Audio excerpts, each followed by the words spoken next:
Eu queria agradecer a presença de todos, a nossa Renata Miranda, secretária de Inovação, Desenvolvimento Sustentável, Irrigação e Cooperativismo, SDI, MAPA. Ela vai entrar em seguida, ela está, no momento, com o ministro, tratando da questão das emergências do Rio Grande do Sul. Eu inicio o nosso webinar agradecendo a presença de todos e já colocando a nossa solidariedade nesse momento ao povo do Rio Grande do Sul, a todos que estão, no momento, sofrendo essa inundação incrível e concentrando a nossa torcida e os nossos esforços para minimizar esses impactos. O nosso webinar hoje, ele será constituído pelo Caio, como nosso presidente da ABAG, que vai fazer a primeira referência contextual para onde a gente está levando o nosso debate. Estaremos também com o nosso embaixador, Roberto Azevedo, que está falando dos Estados Unidos, uma grande personalidade, uma experiência fantástica dentro do contexto internacional, e agora conosco também aqui na ABAG, nos direcionando, orientando.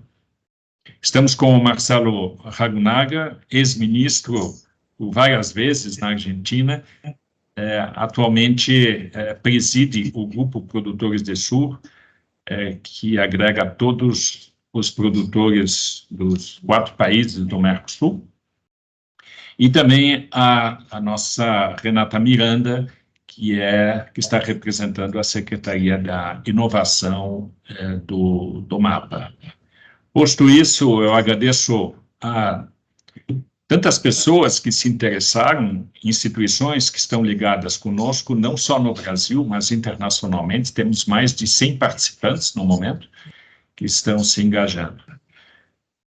Brasil, sediando esse ano o G20, ano que vem a COP e também os BRICS, se coloca dentro de uma atenção maior, por onde caminharemos, não só o Brasil, mas a América do Sul, a América Latina, dentro desse contexto internacional, especialmente nas suas vocações alimentares, energéticas, sustentáveis, e dentro de um desenvolvimento sustentável. Essa orientação, dentro dessa caminhada, tem novas orientações, tem novas forças presentes, e nada melhor do que esses nossos 3 participantes para nos darem as informações. O webinar terminará pontualmente às 12 horas, e estaremos encaminhando depois as perguntas que vierem a nós também aos participantes. Eu passo agora a palavra ao Caio, para que ele possa dar a visão deste webinar, a visão da ABAG, dentro do contexto internacional. Caio, a palavra está contigo. Igor, obrigado. Bom dia a todos. Marcelo, Roberto, Renata Miranda, um prazer estar com vocês. A gente vive agora uma complexidade imensa, um sofrimento monstruoso. Gente, houve um tsunami, Marcelo, houve um tsunami no Rio Grande do Sul. É uma coisa muito pior do que a gente possa imaginar. Eu tenho tido contato, ontem nós ficamos até à noite conversando com o pessoal do IPA, que é o Instituto Pensar Agro, para ter uma orientação e um apoio da Frente Parlamentar do Agronegócio sobre o que acontece lá. Na ABAG, a gente está tendo ações dos nossos associados, cada qual fazendo aquilo que julga fundamental, e estamos fechando uma atuação da ABAG, e ontem a gente coordenou junto com o IPA para que as entidades todas possam fazer uma atuação. O momento é tão tenso, falando agora mais até para o Roberto Azevedo, é incrível, Roberto, que alguns políticos ainda ficam questionando o que o agro está fazendo pelo Rio Grande do Sul. Então, nós estamos vivendo um momento muito difícil politicamente, questionamentos desse tipo, que leva todo mundo a ficar indignado, perturbado. É um momento de união, não é um momento de desunião, né? Então, ontem a gente ficou até tarde para justamente ajustar essa união em torno do Rio Grande do Sul, que o Marcelo, os dados, faltava quase 20% de colheita de soja, 20% de colheita de arroz. O Rio Grande do Sul é disparado o maior produtor de arroz do Brasil, 70%, 80% é Rio Grande do Sul. Veja o que é o impacto disso tudo que nós estamos falando. O problema não é só a colheita, Marcelo, mas os estoques estão todos embaixo d'água.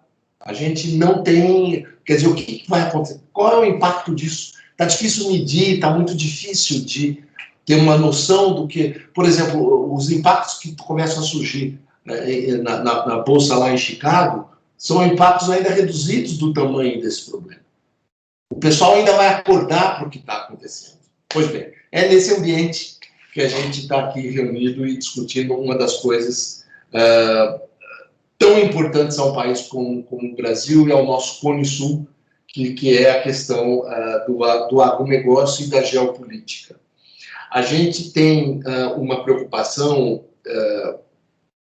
muito forte quando a gente pensa no que está fazendo o Ocidente, Roberto Azevedo, o Ocidente do ponto de vista do Green Deal europeu, com idas e vindas, a União Europeia legislando, vamos dizer assim, de forma...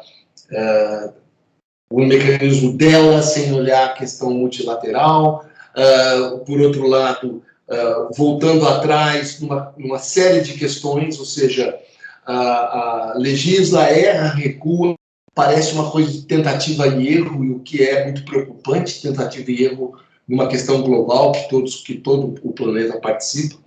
Os Estados Unidos, na relação com o Brasil, por outro lado, se nós competimos por mercados, nós também temos muitos interesses comuns, principalmente na liberalização do comércio agrícola mundial, na redução de nível de subsídios. Hoje, Marcelo, os maiores subsidiadores são as economias emergentes. Houve uma mudança importante na realidade geopolítica e no crescimento de subvenções e subsídios de uma forma dramática, né? Então, a narrativa de que o combate a mudanças climáticas e segurança alimentar, defesa e segurança, exige restrição em produção e comércio é absurda, é uma coisa absurda, completamente fora do eixo da lógica, né? Quando você pensa que o Brasil alimenta hoje 10% da humanidade, né? E a gente olha para a lógica do Cone Sul, e é muito mais do que isso, e feito de uma forma moderna, sustentável, né? Então, como é que a gente vai encontrar formas de negociações pluri ou multilaterais para ter um arcabouço no qual a OMC, e a presença do Roberto Azevedo é muito importante para nós, vem sendo alijada dessas discussões de uma forma desmesurada, é um desequilíbrio incrível para todos nós. Então, a gente tem coisas acontecendo, uma guerra de competitividade unilateral, palavras novas, friendshoring, onshoring, o México mostrando uma evolução incrível pela posição junto, e Canadá junto aos Estados Unidos, na lógica do friendshoring, né? Como é que vai ser a nossa posição nisso tudo? O Brasil tem atuado, e eu cheguei agora de Brasília, tive com a nossa ministra Tereza Cristina, o Senado já está com audiência pública marcada para discutir o espaço da reciprocidade, quer dizer, daquilo que é feito, espelhando, por exemplo, se a União Europeia tem um trabalho muito fácil, isso tem que ser ajustado nas nossas fronteiras, na medida em que eles fazem isso lá. Ou seja, isso tudo está em jogo, isso tudo é muito importante, lembrando e vale realçar, Estados Unidos e o nosso Cone Sul é mais de 60% das exportações, do ponto de vista de exportações de alimentos.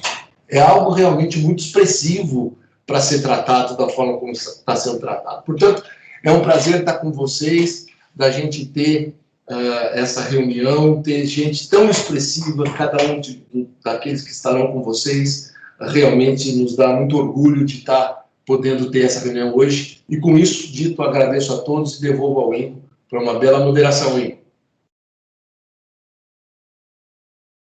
Muito obrigado, Caio, por esta introdução. Caio pontuou alguns temas de vetores de relevância, não é? Além dessa situação circunstancial climática pela qual nós estamos passando, o mundo vai passar por essas variações mais fortes, certamente. A temática não só da parte ocidental, União Europeia, e da parte dos Estados Unidos. Caio levantou o tema também da questão da Ásia, especialmente, das grandes demandas futuras da África, e os grandes produtores mundiais de grãos não estão na América Latina, mas estão na Ásia.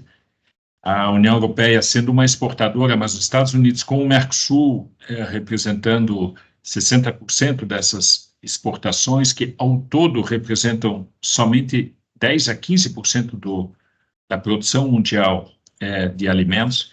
Então, dentro desse contexto, a pergunta e as questões iniciais são o quanto os organismos que nós criamos durante todas essas décadas nos ajudaram a ter um comércio mais equilibrado, mais justo, mais transparente, o quanto isso, no momento, está tendo uma volta para um comércio mais bilateral, unilateral, multilateral.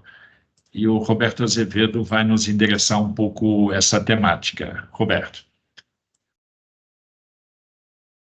Deixa eu ligar aqui meu microfone. Bom, antes de mais nada, eu queria agradecer, né? Agradecer a oportunidade de ter essa conversa com vocês, de estar presente aqui com o Caio Carvalho, com você, Ingo, que são lideranças pensantes, né? Não basta liderar e apontar o caminho, tem que apontar o caminho certo, né? Tem que pensar, tem que ter uma visão estratégica de longo prazo, que enxerga os vários movimentos desse tabuleiro, que é um tabuleiro muito complexo, né? Também o Marcelo, né? Muito bom estar de volta com você, Marcela, Renata, que deve estar entrando daqui a pouco. Então é uma oportunidade muito boa de nós termos essa conversa, e o título até do tema da nossa conversa, né, que é o agronegócio e geopolítica. É importante a gente ter presente que esse quadro todo, ele não está apenas, e muitas vezes as pessoas tendem a simplificar essa conversa e pensar apenas no lado da geopolítica. A geopolítica tem um papel muito importante, não tem a menor dúvida, mas tem outros fatores também muito importantes que estão influindo na formação desse marco regulatório externo, que tem um impacto direto com os nossos sobre os nossos produtores. Então, só para não perder o contexto, né? Coisas como preferência do consumidor. Preferência do consumidor é uma realidade. Você pode gostar, não gostar, concordar, não concordar, mas é uma realidade. O consumidor, sobretudo nos grandes mercados, hoje tem preocupações, por exemplo, com saúde. E isso foi muito agravado durante a pandemia, né, com aquelas comorbidades que ficaram muito famosas durante aquele período todo, obesidade, etc., pressão alta. Então, preocupação com gordura, com sal, com açúcar, tudo isso faz parte de um contexto muito importante no marco regulatório, que leva a coisas tipo agricultura orgânica, a importância da agricultura orgânica, como se isso fosse a sustentabilidade ou a solução da agricultura e da produção mundial. Está errado, não é a solução, mas vem com esse peso de legitimidade, né? Tudo isso vem acontecer. Isso não é geopolítica, né? Não é geopolítica, isso é uma realidade de algumas sociedades, pelo menos, de maneira muito clara. A questão climática, né? Que traz as emissões de carbono, que traz a questão do desflorestamento. Isso tem colorações de geopolítica, mas também não é geopolítica estritamente.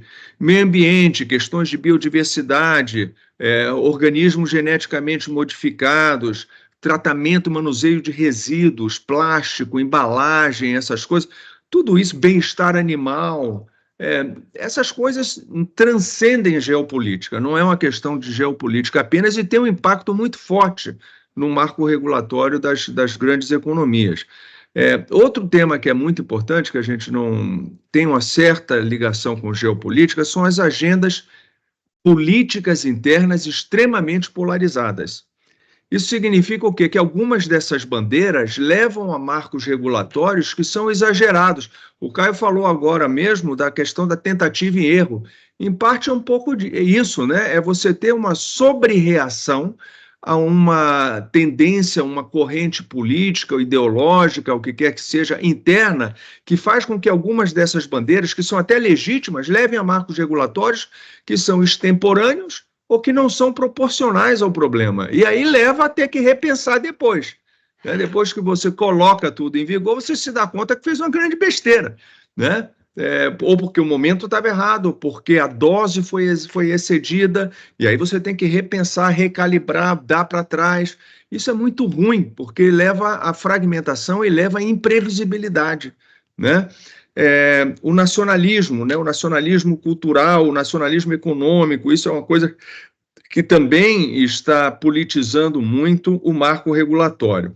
Agora, a geopolítica, voltando aqui, a geopolítica é uma coisa muito importante, é um marco muito importante nessa discussão, sobretudo porque ela é muito diferente da geopolítica tradicional a que nós, pelo menos a minha geração, está acostumada do século passado, né? Com alguns traços muito marcantes. Por exemplo, a geopolítica, ela quase sempre vem acompanhada da mentalidade do jogo de soma zero, né? Onde eu ganho, o outro lado perde, né? Isso é normal na geopolítica, mas isso é diferente hoje porque nós vemos uma geopolítica que não está apenas limitada ao campo militar. No século XX, a cortina de ferro, a Rússia, os países comunistas ou socialistas, como você queira rotular, eles não eram uma ameaça econômica, vamos dizer assim, ao Ocidente, nunca foram, né? Isso ficou muito claro já no final dos anos 80, quando chegamos à queda do muro e tudo mais. Isso não é verdade hoje. A geopolítica está entrando em áreas como o mundo digital, inteligência artificial, fabricação de chips, né, de fabricação dos tecnologias climáticas, desenvolvimento de tecnologias para geração de energia eólica ou solar, uso de baterias, mineração, terras raras, tudo isso entra nesse contexto de geopolítica mundial muito diferente do que era no século XX, não tem a menor dúvida disso, né? E isso precisa ser pensado. Na geopolítica, isso eu falei do lado científico, tecnológico, de inovação, tem um lado econômico também. A geopolítica de controle de mercados, né? Você tem hoje a busca de áreas de influência, aquele nós contra eles, né? Isso existia um pouco no século XX também, mas agora de uma maneira muito diferente.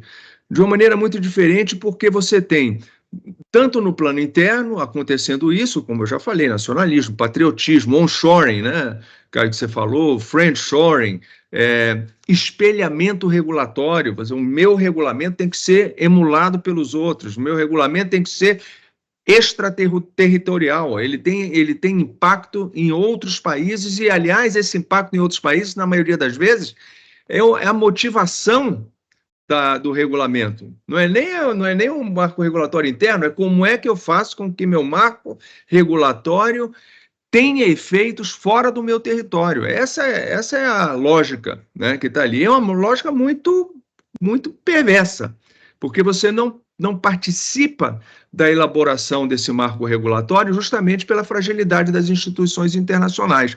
Então, o que você tem hoje? Você tem esse desafio à governança internacional, um unilateralismo vicejando com muita força, e não só isso, com organismos internacionais que estão enfraquecidos, que são lentos e que não conseguem dar resposta a esses desafios com o tempo e com a intensidade necessária.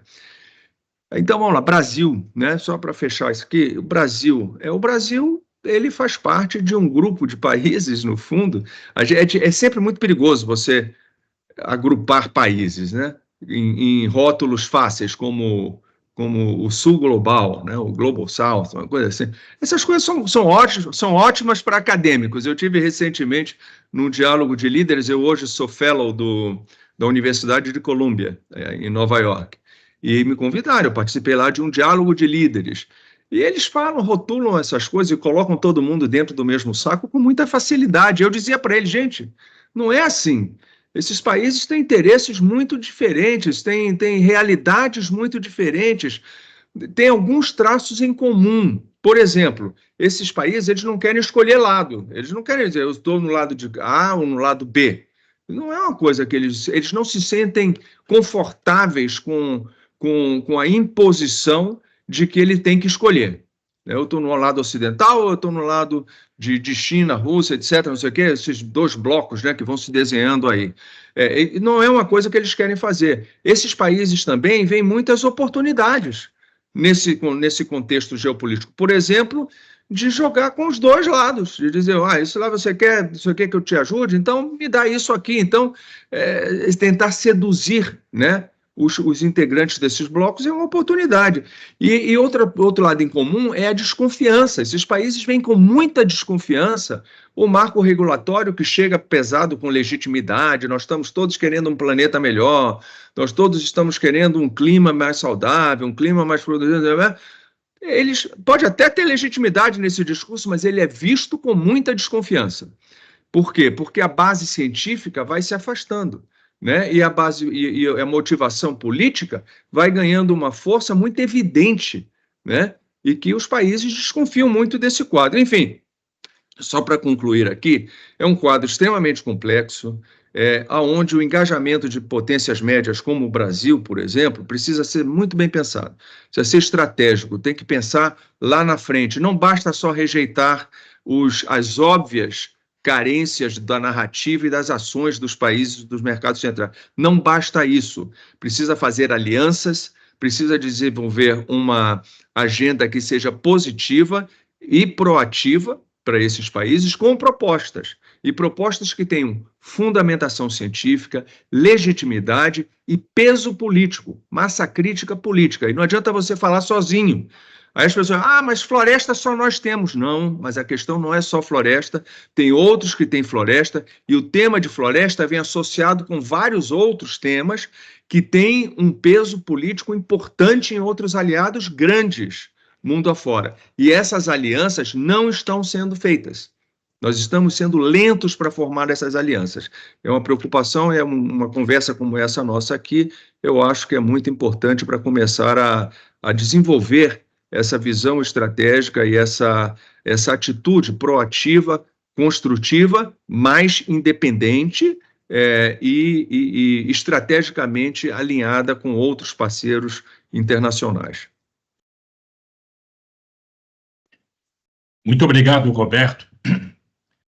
O Roberto iniciou a sua fala sobre as questões da visão, a questão das estratégias, e lançou alguns parâmetros muito fortes. Um deles, nesses marcos regulatórios, como ele comentou, é da questão das preferências dos consumidores em alta mutação. E eu queria aliar a esse ponto que existe uma pesquisa da FAO mundial sobre qual é a sua comida preferencial, e deu de longe mais de 85% a 90% que é carne. E é interessante ver que durante a evolução da própria humanidade nós usamos 2/3 da nossa parte agricultável para justamente a parte da produção de proteínas animais, e hoje 1/3 somente são utilizados para a outra parte dos alimentos. E é ali onde o Brasil mais incomoda, é na proteína animal, não é no grão, não é no arroz, não é na parte do trigo, não é no milho. O Mercosul incomoda porque na proteína animal, a soja mais a proteína animal é o grande tema da questão do momento. Mas o Roberto também colocou uma coisa muito interessante, que é essa parte da redução da questão da geopolítica para a questão mais doméstica nacional, onde então nós temos uma série de novas solicitações, talvez até por extremos, como ele colocou, da polaridade e de outros critérios. E, por outro lado, ele comentou da questão da digitalização. E aí, Roberto, eu queria te devolver a pergunta: como é que essas duas coisas vão conjugar? De um lado, a gente vê a tendência dos países, dos blocos, serem mais orientados às suas políticas, aos seus marcos regulatórios, e, por outro lado, você tem uma digitalização, uma inteligência artificial, uma tecnologia que não tem fronteiras. Então, como é que nós estamos vivendo? Saímos de um agri-show no momento onde vemos que conectividade, digitalização é um vetor muito forte.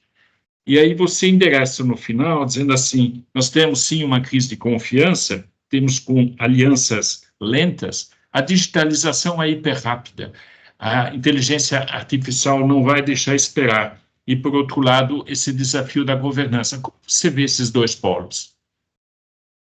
Pois é, Ingo, não é uma equação fácil de resolver pela amplitude e pelo tempo, a necessidade de ações ágeis, rápidas. Ainda mais difícil do que isso tudo, porque quando você fala de carne, por exemplo, né, ou de segurança alimentar, ou de saúde alimentar, e eu sou um engenheiro, né? Minha formação é de engenheiro, eu sou um engenheiro elétrico, né? Antes até de ter sido diplomata, de ter sido negociador, de ter sido litigante, de ter sido isso tudo, a minha cabeça é uma cabeça de encontrar soluções, né? E encontrar solução, raramente, muito raramente, está nos extremos. Raramente a solução está num extremo ou está no outro extremo, né? A solução, normalmente, ela vem do equilíbrio, de você encontrar um equilíbrio entre as coisas. Se você disser, se eu comer apenas carne, gordura, tal, não sei o que, talvez faça mal à saúde, provavelmente fará, né? Mas se for uma dieta equilibrada, onde você tem a carne, a proteína animal como um componente importante da formação da saúde do indivíduo, isso sim é uma coisa que deve ser buscada, na minha opinião.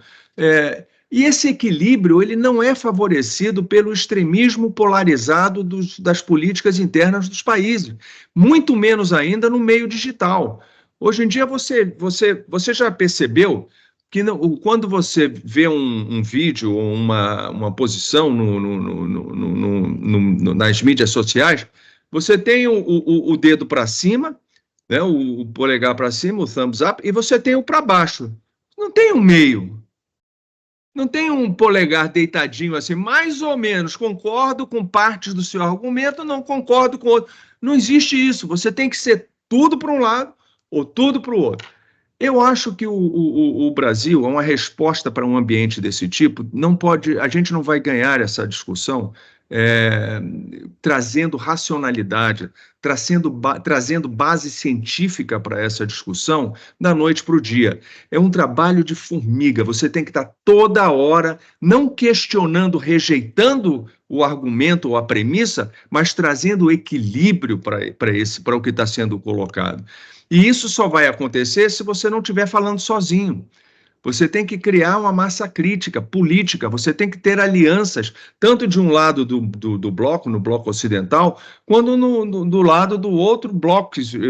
Já estou simplificando, falando que são dois blocos. Não é exatamente assim, mas com grande frequência você pode conseguir aliados dos dois lados, né? Por exemplo, na parte de segurança alimentar, no bloco ocidental, você tem os Estados Unidos é um grande aliado do Brasil nisso, porque eles são grandes exportadores de alimentos, enfrentam também muitos dos regulamentos protecionistas que estão emergindo mundo afora sem base científica nenhuma.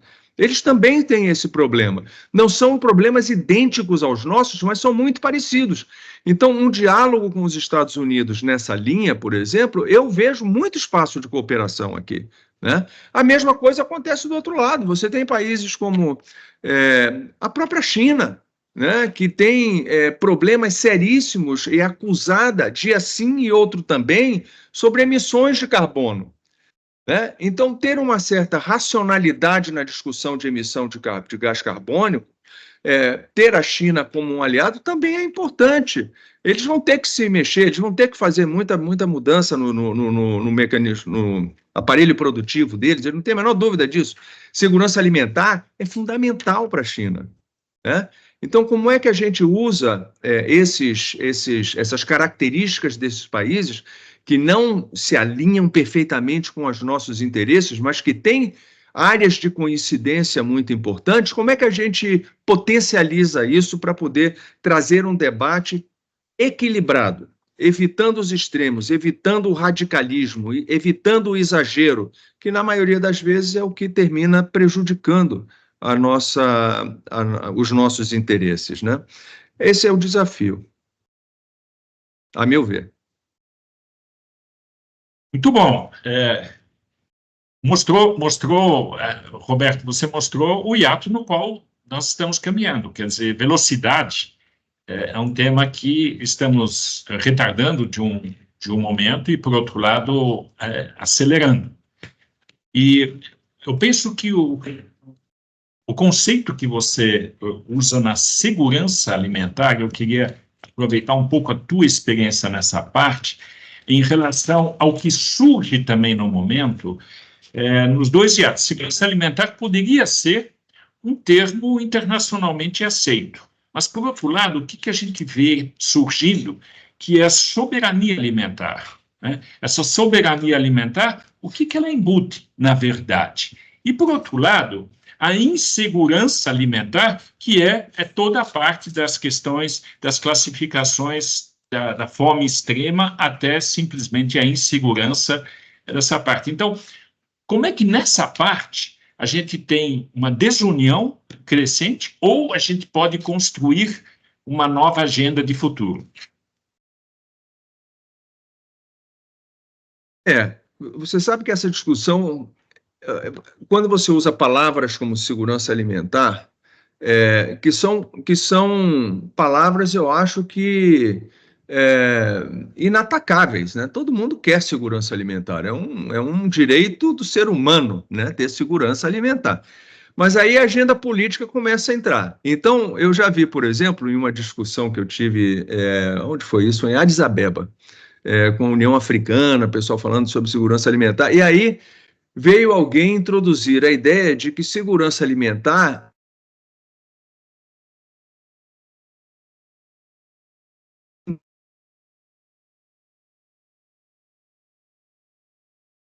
Acho que o Roberto voltou. Oi, Roberto, você voltou, você ficou voltei. 30 segundos fora. 30 segundos? Caramba! Então, onde é que eu parei? Onde é que vocês pararam de me ouvir? Eu estava falando de Addis Abeba, onde começaram a introduzir do conceito. Isso. Outros conceitos ali dentro. E aí você começa a politizar desnecessariamente. Por exemplo, segurança alimentar é igual a autossuficiência alimentar? Essa é outra pergunta. Quer dizer, então eu tenho o direito de adotar todo tipo de barreira comercial, ou o que quer que seja, para garantir autossuficiência alimentar? E aí você vê incoerências. Por exemplo, ao mesmo tempo em que alguns países exportadores, como o próprio Brasil e outros, né, mais até outros do que o Brasil nesse caso, dizem, não, a sua segurança alimentar não significa autossuficiência. Você pode comprar esse produto de outros países que vão produzir de maneira mais barata, vão reduzir o custo até de alimentação dos seus indivíduos. Esses mesmos países, por exemplo, não concordam, muitas vezes, em evitar situações de proibição de exportações, né? Para garantir primeiro o abastecimento interno e depois o externo. Então, quem está certo? Qual lado está certo nessas coisas? Provavelmente os dois, em situações diferentes. De novo, como é que você encontra o equilíbrio? Em que situações você levaria a uma situação de diminuir ou controlar as exportações? Quando que você está proibido de fazer esse tipo de coisa apenas para manusear ou para movimentar os preços internacionais de um determinado produto? Esse tipo de coisa precisa ser discutido com muita velocidade, e a solução, a meu ver, Ingo, não dá para esperar mais pelos organismos internacionais, sabe? De achar, não, a OMC vai resolver, ou a ONU, ou a COP, que vai no Brasil, nós vamos dar a solução a isso ou aquilo. Eu acho que os países têm que tomar a dianteira, países como o Brasil, que tem uma capacidade, uma influência muito grande nessa área de alimentos, por exemplo, não pode ficar apenas esperando que as coisas aconteçam. E eu não estou dizendo que o Brasil faz isso, tá? Não estou acusando ninguém de ser inativo, não é nada disso que eu estou falando. O que eu estou dizendo é que todos nós temos que participar e o setor privado, na grande maioria das vezes, é a mola propulsora. Eu já fui governo durante a minha vida quase toda de profissional, eu fui governo. E eu não conseguia tomar uma decisão bem informada, uma decisão bem fundamentada, sem ter um diálogo muito profundo, muito próximo do setor privado, que é para entender como que as coisas estão acontecendo no terreno. Eu lá no anexo do Itamaraty, eu vejo o que o mundo me mostra, mas eu não estou no terreno vendo as coisas, mas o pessoal do setor privado está. Então, e o setor privado tinha um problema, a meu ver, e ainda tem de certa forma, um pouquinho, que é, muitas vezes, não procurar ocupar o espaço que ele tem que ocupar, até para informar melhor o governo nas suas posições dentro do Brasil e fora do Brasil. Essa articulação do setor privado é muito importante e tem um impacto muito maior do que as pessoas costumam pensar. Muito obrigado, Roberto. Muito bem posto, você abriu para nós várias novas vertentes de pensar, e a Renata ainda está em reunião com o ministro. Eu vou passar agora a palavra ao Marcelo Ragunaga. E, Marcelo, o Roberto abriu uma avenida gigantesca para as suas considerações, quando ele diz assim no final: não dá para esperar a OMC e as outras instituições. Você que também já foi governo e agora é nosso líder no Grupo Produtores de Sur, como você reage a essa posição de que a bola agora está conosco, não é? Temos que formar uma nova agenda do lado privado, do lado institucionalizado privado, para podermos iniciar ou não iniciar, ou simplesmente trabalhar com intensidade alguns temas. Como você está enxergando essa proposta provocativa do Roberto? Bueno, en primer lugar, quiero agradecer a BAC por la invitación a compartir la visión de todo el grupo de países productores del sur. Yo creo que el tema que eligió ABAC para estas charlas, que es agronegocio y política, es un tema muy importante. Y en ese aspecto, como decía Roberto, nosotros hace 12 años entendimos que teníamos que crear un grupo del sector privado, porque los países de Argentina, Brasil, Paraguay, Uruguay, somos una potencia alimentaria y somos una potencia ambiental. Y por lo tanto, nosotros debemos liderar todo lo que son la búsqueda de soluciones globales. Lamentablemente, las instituciones generales para la gobernanza en el marco de Naciones Unidas no están funcionando adecuadamente, pero precisamente algunos países o subregiones deben tomar un liderazgo para buscar soluciones comunes. Mi experiencia es que cuando nosotros cerramos la rodada de la Ronda Uruguay, hubo porque dos líderes, que eran en ese momento Europa y Estados Unidos, tenían una voluntad política y tuvieron una actitud de liderazgo. Hoy ese liderazgo es mucho más amplio, pero claramente en nuestra región somos uno de los actores claves y por eso nosotros hace 12 años venimos trabajando las principales instituciones de los 4 países. Recuerdo que cuando empezamos esto hace 12 años, donde en ese momento iniciamos la creación de GPS con Roberto Rodríguez, decíamos, si nosotros somos una potencia alimentaria, si somos parte de la solución a los problemas alimentarios del mundo, nosotros como sector privado tenemos que, en primer lugar, avanzar en el trabajo conjunto con nuestros gobiernos para entender nuestras realidades, ver cómo mejorarlas, porque yo creo que hay un proceso de mejora continua en estas cosas, y luego trabajar para el posicionamiento de nuestros países como los países exportadores netos que tenemos sistemas sostenibles y con bajos impactos ambientales. Como decía Roberto, yo he estado tanto en el gobierno como en el sector privado, y a mí me parece que los gobiernos solos no son suficientes porque finalmente las decisiones de los gobiernos las tienen que aplicar los sectores privados. En definitiva, está en nuestras manos como sector privado las soluciones ambientales y las soluciones alimentarias. Y por eso el diálogo que nosotros tratamos de establecer desde GPS entre nuestro sector privado de los 4 países, donde en el caso de Brasil está liderado por ABAC, y en los restos de los países participan las principales entidades del sector agropecuario de nuestros 4 países. Nuestra idea es contribuir y dar soporte para la búsqueda de soluciones comunes.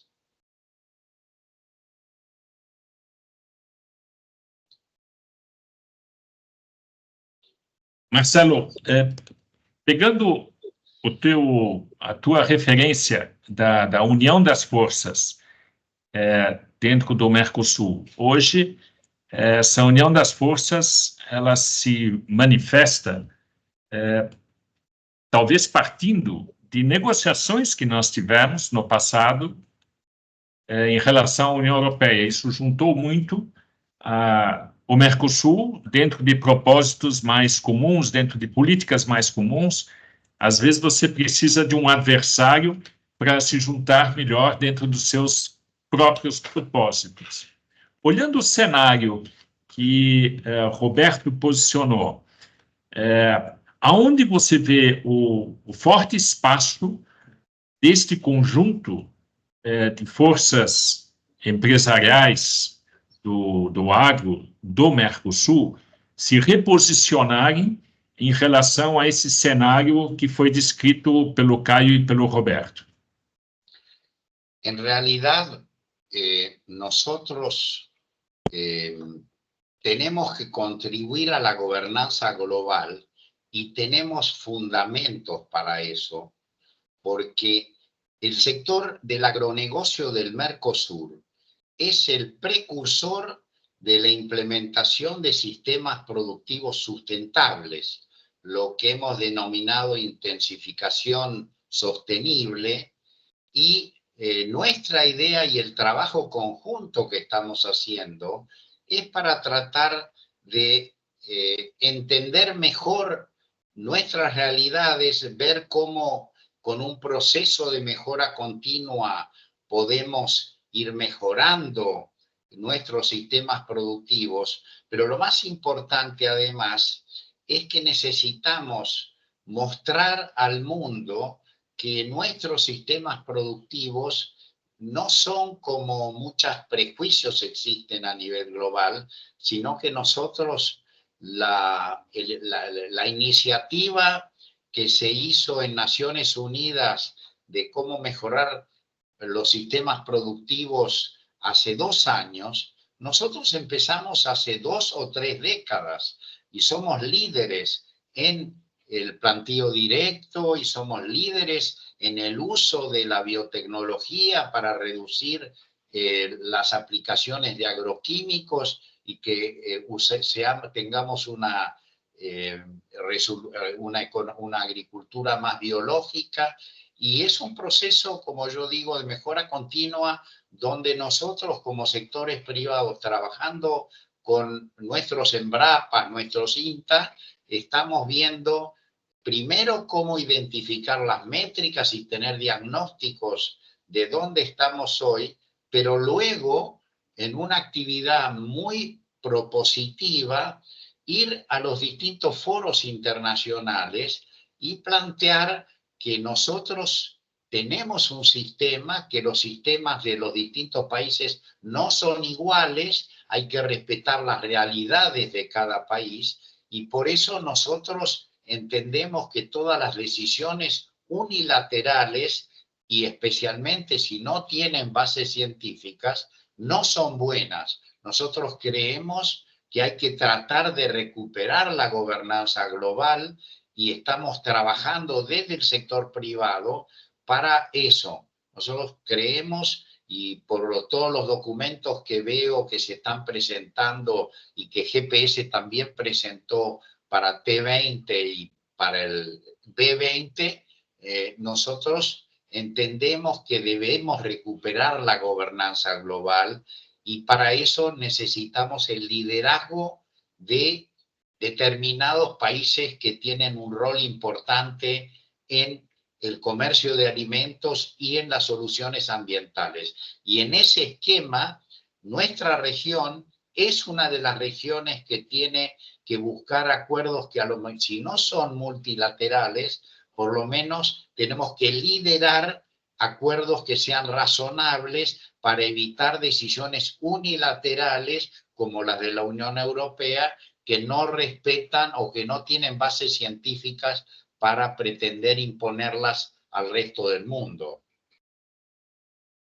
Obrigado. Eu queria cumprimentar a Renata aqui entre nós. Obrigado, Renata, por estar participando. A gente sabe que você esteve com o ministro nas nossas urgências. E o Roberto Azevedo, para contextualizar, já abordou um pouco a questão do cenário internacional. Agora o Marcelo Regunaghi está se posicionando em relação ao Grupo Produtores do Sul, que é a atuação da iniciativa privada do agronegócio dos 4 países frente a esses desafios. Eu vou dar um pouco de continuidade ainda ao Marcelo, e em seguida eu passo a palavra a você. Muito obrigado, Renata, por estar conosco.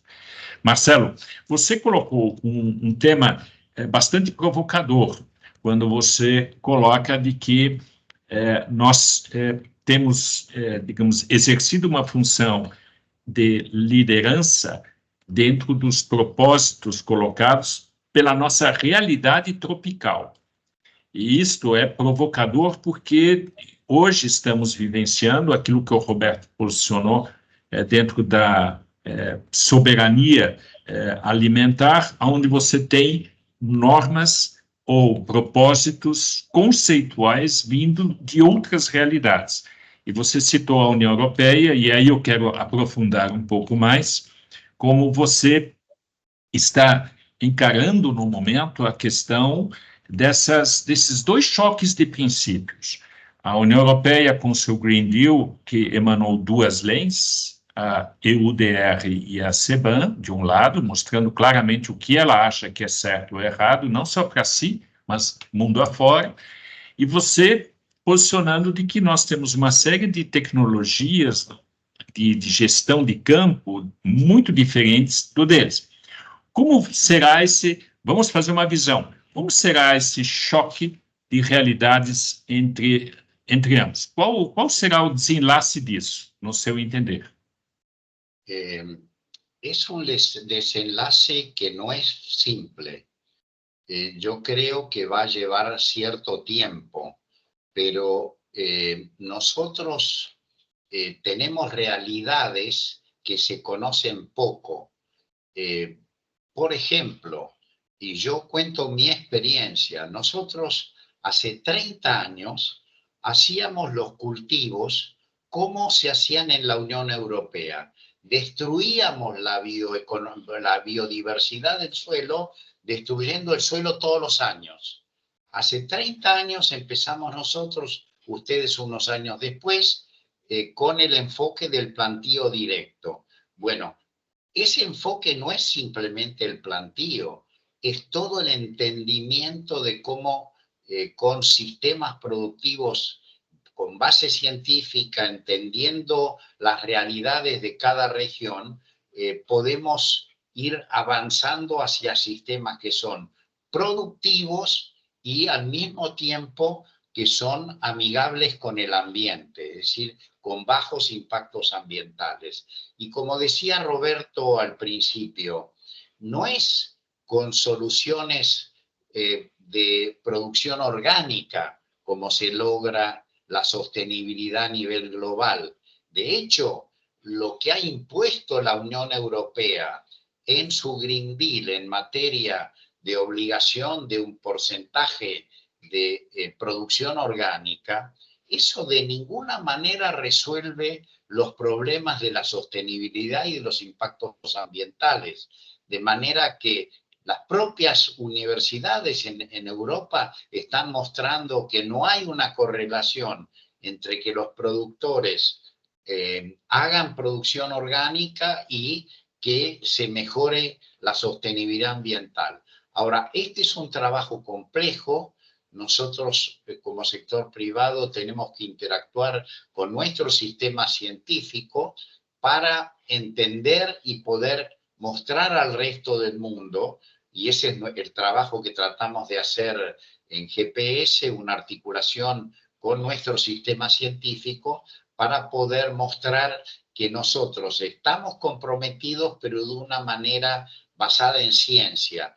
Y nosotros somos, como yo decía, la solución y una parte importante de la solución, no solo en resolver las crisis alimentarias, sino además en la transición energética, por las características que tenemos y por el potencial que nos permiten tener la diversidad de ecologías que tenemos en nuestra región. Ahora, es un trabajo largo, Ingo, nosotros hemos ido progresando, pero tenemos una agenda muy importante porque hay muchos prejuicios y porque lamentablemente la política agrícola común se basa más en ideologías que en las realidades. Y entonces nosotros tenemos que hacer un trabajo de divulgación, de posicionamiento, que no es fácil. Cuando uno va a hablar con los europeos y les dice, mira, ustedes pueden reducir el uso de agroquímicos usando biotecnología. Ah, no, la biotecnología es mala palabra y no tienen un fundamento científico. Nosotros hemos disminuido muchísimo en la región el uso de agroquímicos y sobre todo el uso de agroquímicos que tienen más impacto en el suelo, utilizando, por ejemplo, el glifosato, que se destruye en el suelo y que entonces no destruye las napas, y eso en Europa están tratando de eliminarlo. ¿Por qué? Por ideologías, sin bases científicas. Entonces, es un esfuerzo grande que tenemos que hacer entre el sector privado y el sector público de nuestros países para mostrar nuestras realidades basadas en ciencia. Y ahí Embrapa yo creo que está jugando un rol muy importante y ahora estamos haciendo un proyecto en común entre los Embrapa de los 4 países, el INTA, el INEA, el IPTA y Embrapa, conjuntamente con el sector privado para ver cómo podemos entender mejor nuestras realidades para después explicarlas mejor en el resto del mundo. Muito obrigado, Marcelo. Excelente approach que você nos coloca. E vou usar a sua frase como um lead. Nós somos muito mais parte da solução do que do problema.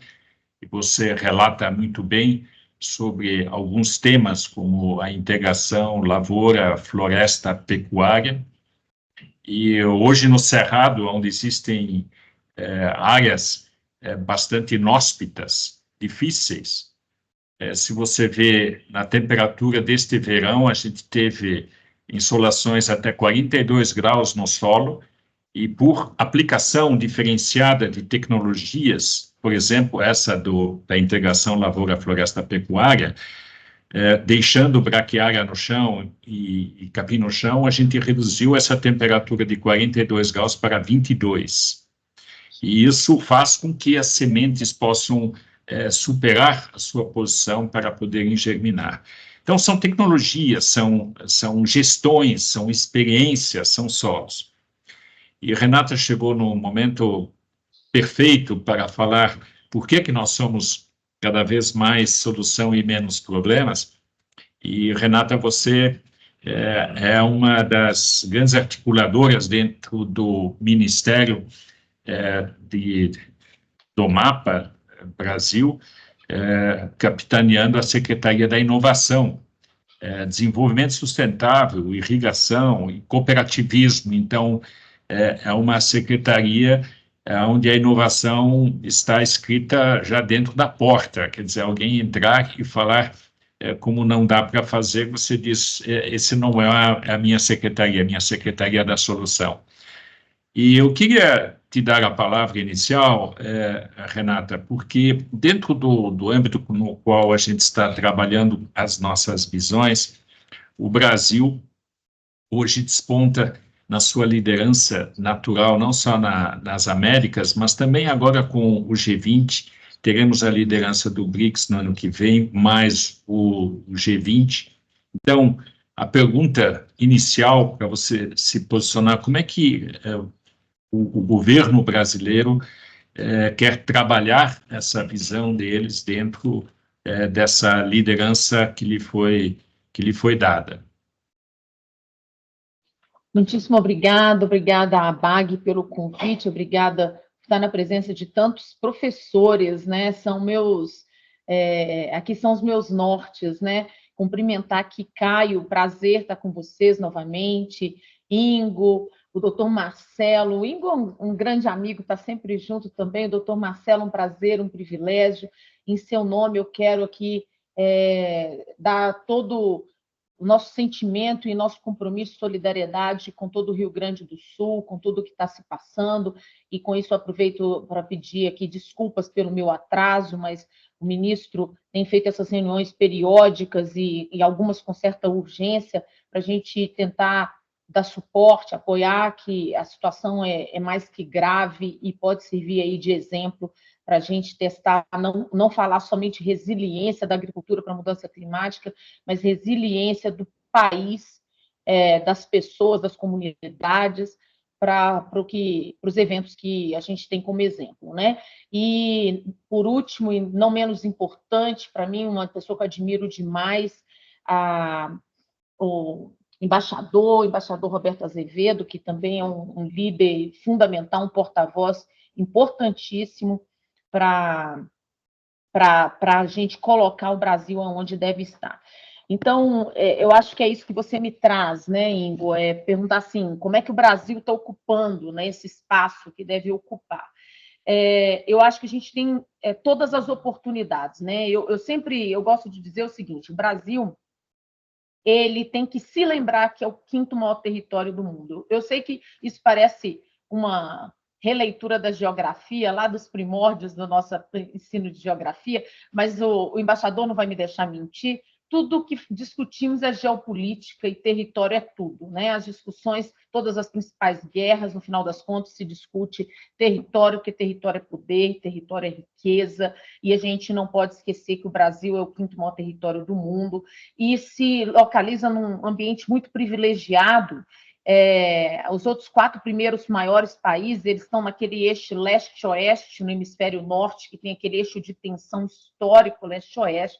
O Brasil é um país historicamente pacífico, que ocupa aí 50% da América do Sul, praticamente, e tem fortes relações aí com países de grande economia, de economia crescente, que é o BRICS, ótimo relacionamento com a América Central, América do Sul, e excelente parceiro da África, né, tido como o parceiro mais leal e justo para a transição tecnológica da África. Então, para além de estarmos líderes do G20, para além de virmos assumir a presidência do BRICS, para além de sermos COP30, essa já é a situação atual do Brasil. Então, em termos de geopolítica, eu acho que a gente tem que tirar um pouco mais de proveito dessa situação tão vantajosa que o Brasil tem.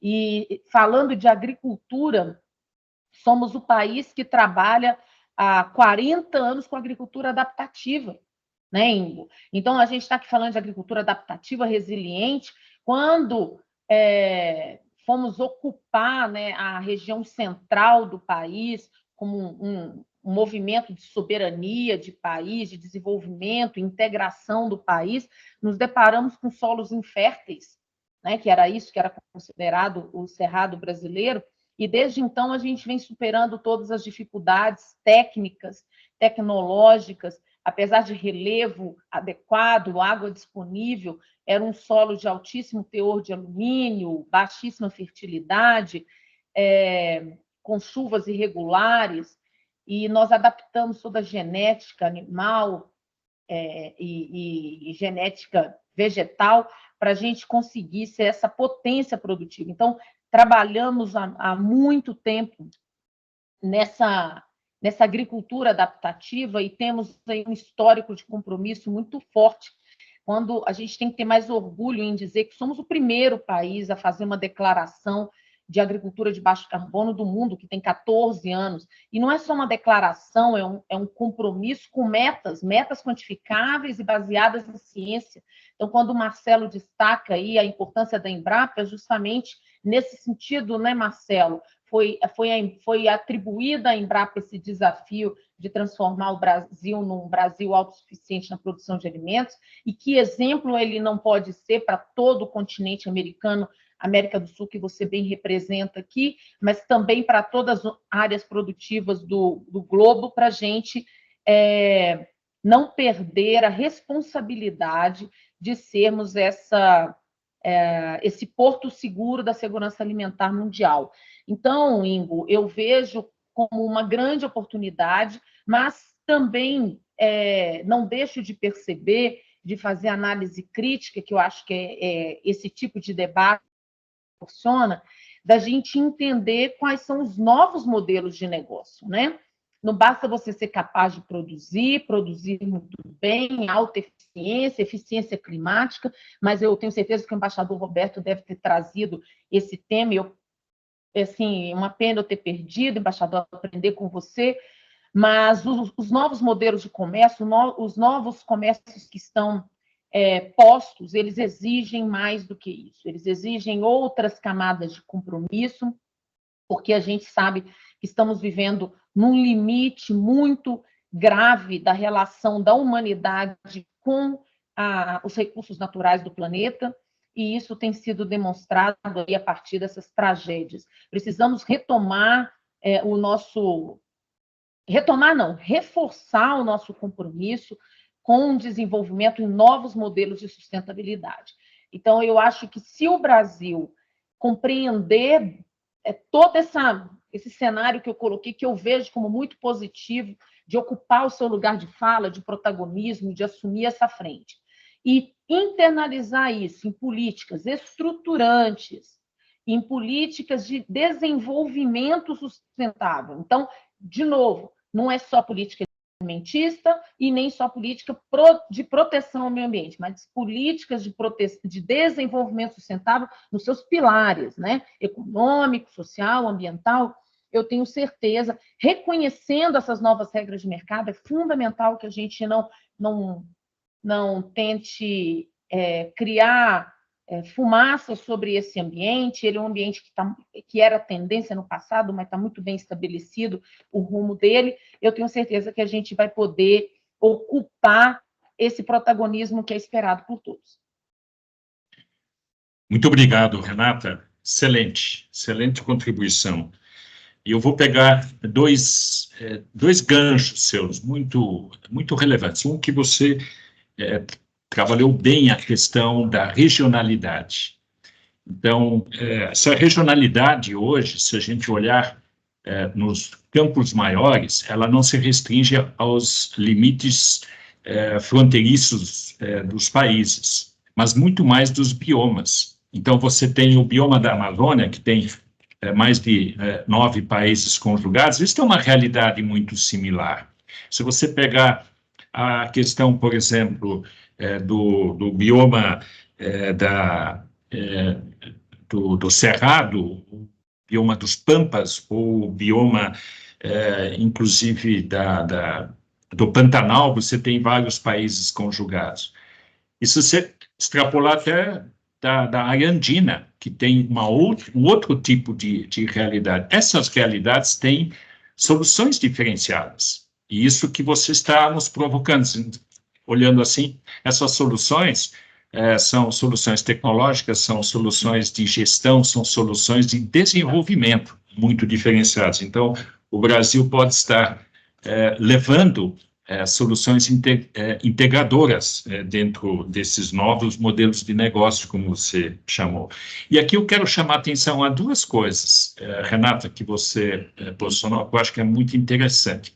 Esses novos modelos de negócio. Estou olhando 5 anos para frente, né? O que nós, Brasil, poderíamos estar oferecendo nessas plataformas? Então, uma certamente que é a tua área também é o cooperativismo.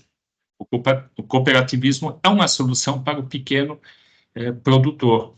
E aqui eu realço um pouco, que o Caio também já mencionou, nós tivemos na AgriShow e ficamos espantados com a evolução não só do cooperativismo operacional, como a gente chama, mas do cooperativismo também da questão de crédito. As cooperativas de crédito estão fazendo um trabalho incrível dentro do Brasil, distante, e pegando o pequeno agricultor. E, por fim, a própria Bolsa Família, que, de certa maneira, ela favorecendo a mulher, trouxe renda a diversas circunstâncias extremas, onde você, na localidade, conseguiu levantar o nível de rendimento dessa população. A pergunta que eu te faria é a seguinte: é isso que o Brasil quer apresentar como solução? Você citou a África, você citou a Ásia. Também para os outros países, para a gente estar contribuindo com soluções conceituais que a nossa região sul tem condição de apresentar? Com certeza. Temos, e te falo assim, como um exemplo prático, né? Todas as nossas relações com a África, como o exemplo que você deu, tem sido levar essa experiência de compreender que não é... Quando a gente fala assim, um Brasil, a gente sabe quantos Brasis tem dentro do Brasil. Quando a gente fala de agricultura, é uma forma quase ingênua, né, de resumir tudo o que acontece na agricultura numa só palavra. São milhões de agriculturas dentro de uma agricultura. A mesma coisa dentro do bioma, né, quantos biomas tem dentro do Cerrado, dependendo da fronteira que ele faz com outros biomas, é outro tipo completamente diferente.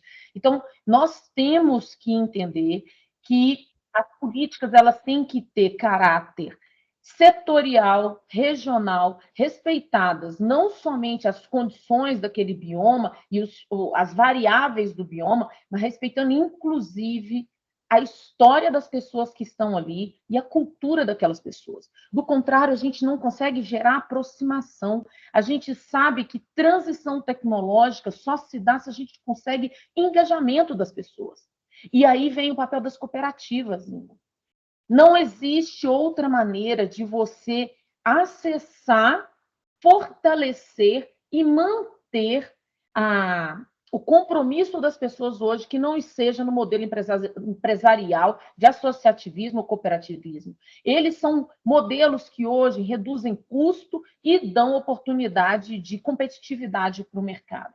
Então, sim uma estratégia que nós consideramos básica para a gente falar de pequenos e médios em especial, mas a gente está vendo que os grandes produtores também cooperados são mais fortes, mais competitivos, comunicam melhor e se tecnificam melhor.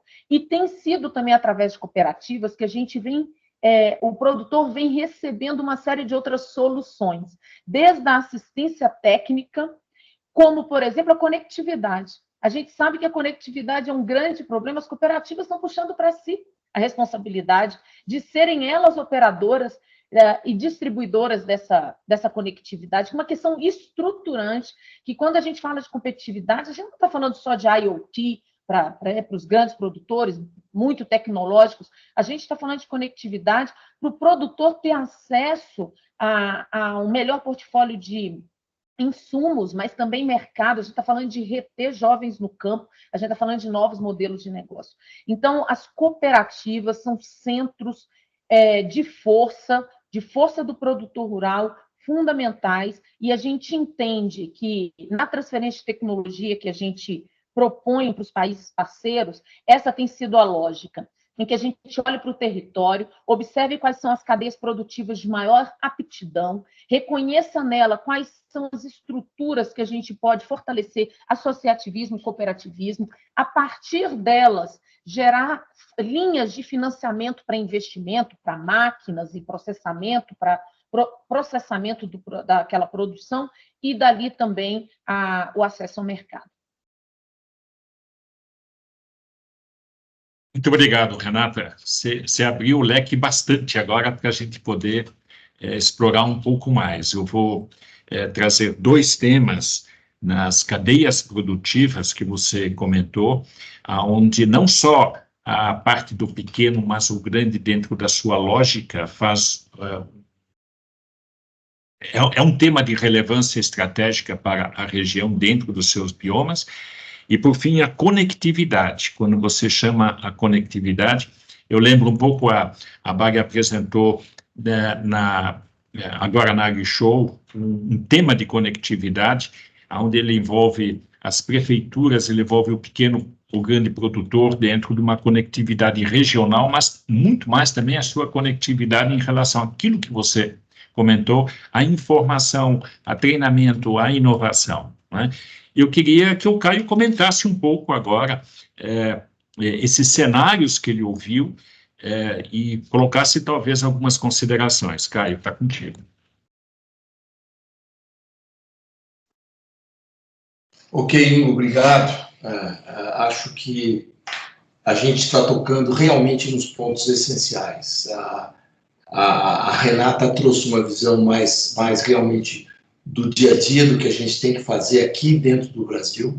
O Marcelo deu uma visão global do que é o Consul, e o Roberto abriu o debate, digamos assim, com posições que eu gosto muito. Aliás, normalmente eu gosto muito daquilo que ele fala.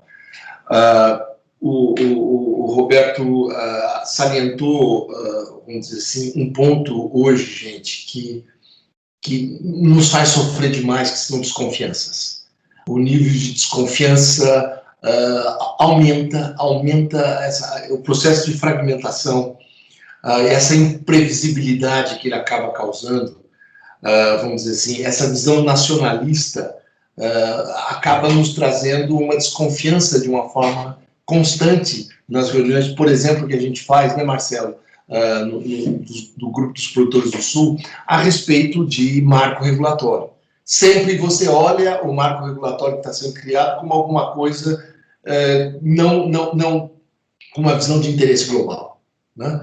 Então, isso obviamente, obriga a que, por um lado, essa crise de confiança obriga a que o país tenha a sua estratégia.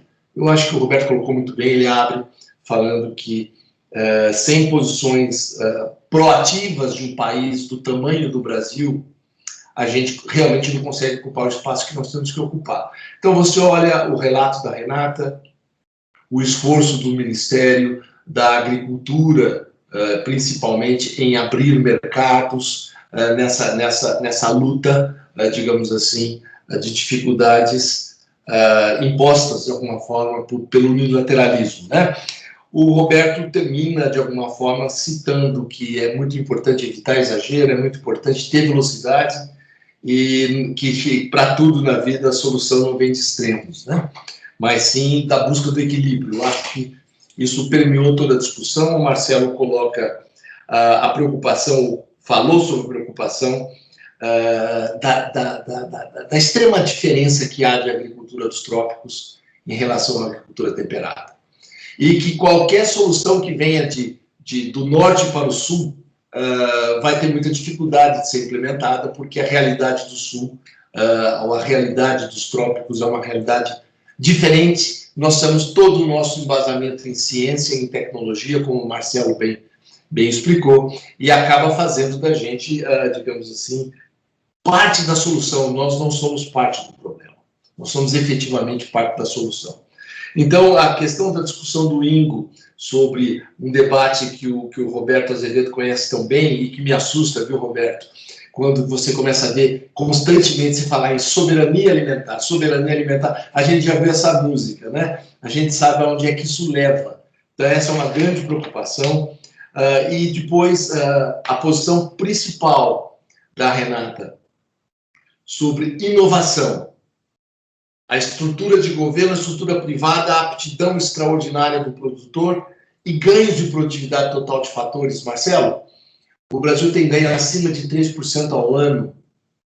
A produtividade total de fatores do mundo dá 1,1% ao ano. O Brasil é 3,2% ao ano. Do exemplo do Brasil, você conhece da Argentina.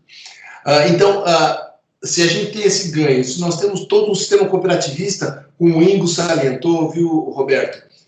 O sistema cooperativista, financeiro cooperativista, já é o quinto maior entre os bancos, entre o sistema financeiro brasileiro. Portanto, o mercado de capitais todo voltado para isso, cada vez menos a gente espera, digamos assim, alguma coisa que seja aqueles planos tradicionais de governo, mas que venha do mercado de capitais. Para isso é fundamental todo o desenvolvimento da área de mercado de carbono, que você conhece tão bem, e que vai trazer uma alavancagem para isso. E a questão da competitividade, né, relacionada à conectividade. A gente está chegando do AgriShow, viu, Renato? Você fica maravilhado com os tratores, com os equipamentos, as colhedeiras, aí você fica pensando, meu Deus, eu tenho celular que não funciona ainda de vez em quando, no coração de São Paulo, como é que eu vou ter esses monstros dessas máquinas? Nós vimos um trator de 700 e tantos cavalos que puxa uma plantadeira de 60 linhas. É uma coisa realmente impressionante, mas obviamente caracteriza que a gente tem isso em ganho de produtividade e sustentabilidade. Então, Ingo, é uma rodada extraordinária que qualifica muito o que nós estamos fazendo. Obrigado, Caio. Eu queria passar para o Marcelo. Marcelo, nas 3 ou 4 posições antes, nós falamos um tanto sobre os marcos regulatórios. O Roberto colocou que esse vai ser um tema cada vez mais forte. A Renata posicionou isso, a importância que isso tem. O Caio levou isso dentro da questão de estratégias. Você acredita, Marcelo, que, olhando para frente, nós teríamos, pelo Mercosul, alguns marcos regulatórios que nós poderíamos induzir mundialmente, outras cadeias produtivas? Bueno, en realidad hay una iniciativa que posiblemente tenemos que tratar de ver si se logra. Nosotros, hay un vacío de marco regulatorio global entre lo que se negocia en la Organización Mundial del Comercio y lo que se negocia en la COP. Y a mí me parece que tenemos que hacer un esfuerzo para ver de generar un marco, yo diría, dentro de la Organización Mundial del Comercio, para analizar de manera científica los temas que pueden ser las futuras regulaciones de comercio y medio ambiente. A mí me parece que este es un gran desafío. Nosotros necesitamos evitar todo lo que son regulaciones unilaterales, porque en general las regulaciones unilaterales no van a resolver los problemas globales. Yo voy a poner como ejemplo el caso de las exigencias de deforestación. Las exigencias de deforestación, como está planteado en la regulación europea, ni siquiera van a resolver, no solo no van a resolver los problemas globales, sino que ni siquiera van a resolver los problemas de deforestación en nuestros países. Nosotros, cada uno, tenemos nuestras leyes, tenemos estrategias. Yo diría Brasil tiene uno de los sistemas más elaborados del mundo en materia de políticas para manejo de distintos biomas, por las diferencias que ustedes tienen en distintas regiones, de manera de que lo que nosotros necesitamos es tratar de elaborar desde nuestra parte los antecedentes como para proponer regulaciones en acuerdos que idealmente deberían ser de comercio y medio ambiente, y si no, por lo menos entre países líderes, donde nosotros podamos sustentar cuáles son los enfoques que se adaptan a nuestras realidades. Yo decía antes, nosotros tenemos los sistemas productivos más amigables con el ambiente de todo el mundo, y podemos ayudar a través del comercio a que muchas regiones que están destruyendo sus suelos, por ejemplo, como China o como la propia Unión Europea, con más comercio, nosotros podríamos, con sistemas alimentarios que podemos negociar y discutir desde el punto de vista científico, creo que nosotros podríamos con esto generar un diálogo. Idealmente tendría que ser en el marco de la OMC, pero si no, por lo menos a nivel plurilateral, para lo cual hoy nosotros como GPS con nuestros gobiernos estamos elaborando los antecedentes científicos y las mediciones para mostrar las métricas que reflejan nuestras realidades, y de esa manera poder sentarnos en una mesa de negociaciones donde yo creo que lo más importante es el diálogo. Para construir soluciones globales nosotros tenemos que reemplazar las definiciones unilaterales por el diálogo. Entonces, las iniciativas, inclusive el diálogo alemán con Brasil o con nuestros países, es una instancia para tratar de construir. Las soluciones para el futuro las tenemos que construir en conjunto. Y nosotros somos una parte muy importante de ese futuro de la transición energética y de la seguridad alimentaria. Y por eso tenemos que hacer un esfuerzo, sector privado y sector gobierno, porque no nos tenemos que olvidar que hay un tema que sí es importante. Aparte de lo que hemos visto en la última COP, es que las decisiones privadas están avanzando más que los acuerdos de los gobiernos. Y entonces es posible que nosotros podamos buscar también mecanismos de diálogo privado para ir encontrando soluciones que después los propios gobiernos las puedan apoyar o no. Yo insisto, creo que nosotros en el caso de la cumbre de sistemas alimentarios, con el diálogo y en ese caso con el liderazgo de Teresa Cristina, la ministra de Agricultura de Brasil, pudimos ir a la pre-cumbre en Roma y plantear de que las soluciones que venían originadas inicialmente por enfoques europeos no eran y no se adaptaban a las realidades del mundo. Y logramos que en la cumbre se llegara a decir, bueno, tenemos que buscar soluciones dialogadas entre los países. Yo creo que esto mismo es un trabajo que nosotros tenemos que generar más métricas, mejores informaciones y liderar un proceso de diálogo, sí, porque somos una potencia. Y entonces yo creo que si nos pusiéramos de acuerdo para buscar estas soluciones entre Estados Unidos, nuestra región, Europa, Asia, India y China, y entre 5 países líderes empezamos a buscar una solución de diálogo, posiblemente eso después se puede llevar a los niveles multilaterales. Excelente. Excelente, Marcelo, você ter colocado um arco maior dentro dessas cooperações nossas dentro do Mercosul, pela parte da iniciativa privada, olhando não só a Europa, Estados Unidos, mas você cita a Índia, você cita a Indonésia, você cita a China, quer dizer, nós temos um arco maior onde podemos ter estas influências. E eu queria, Renata, aqui, juntar duas perguntas, uma minha e uma da Warina Amondawa. A minha é a seguinte, olhando a questão dessas referências que o Marcelo colocou, os países estão se utilizando do mercado de carbono para financiar a transição de uma economia fóssil para uma economia sustentável. É nítido o que a Europa faz, o que os Estados Unidos estarão fazendo em relação ao mercado de carbono.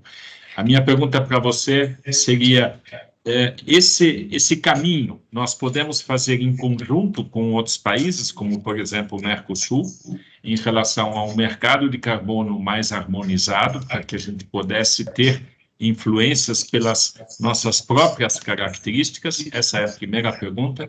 E a pergunta da Warina Amondawa, como o Brasil enxerga esse novo modelo de negócio como floresta tropical e os povos tradicionais que ali vivem? Obrigada, Ingo. Esse é um tema extremamente importante para a gente falar dessa transição tecnológica. Quando a gente fala de transição tecnológica, a primeira pergunta que vem é quem vai pagar, não é? Não, Roberto? A Dor sabe disso, que a discussão climática primeira é quem vai pagar, quem vai fazer esse financiamento climático. E a gente ciente de que precisamos encontrar um mecanismo em que o ativo ambiental seja valorizado. Isso vai dar sustentabilidade, isso vai chegar na mão do produtor, porque todos os outros caminhos, seja pelo mercado regulado do pagamento de tributos, que é um mecanismo, seja no mecanismo de doação, todos eles têm fatores extremamente limitantes que não geram o impacto na ponta, que é o produtor, e o mercado crédito de carbono teria essa grande oportunidade. Então, nós aqui, da parte do Ministério da Agricultura, nós não temos dúvida que é fundamental que a gente construa, pavimente caminhos de grande credibilidade. A gente tem que lembrar que o mercado de carbono ele é estabelecido e mantido em longo prazo, especialmente na agricultura, né? Todos os contratos são de longo prazo. A gente fala de contratos de mais de 10 anos, né? Em média 20 anos. Então, tem que existir o princípio da permanência, tem que existir o compromisso de longo prazo dentro do mercado. Então, nós somos extremamente a favor dessa discussão, dessa negociação, mas sempre tratando com muita seriedade, sabe, Caio? É uma discussão que a gente tem que trabalhar com mais profundidade. Eu sei que esse fórum aqui a gente não esgota essa discussão, mas com muita seriedade, entendendo que o carbono da agricultura, em grande parte, eu já falo da floresta, mas em grande parte a gente está falando de carbono no solo. Então, todas as práticas sustentáveis, sistema de plantio direto, fixação biológica de nitrogênio, recuperação de passagem degradada, estamos falando de carbono no solo.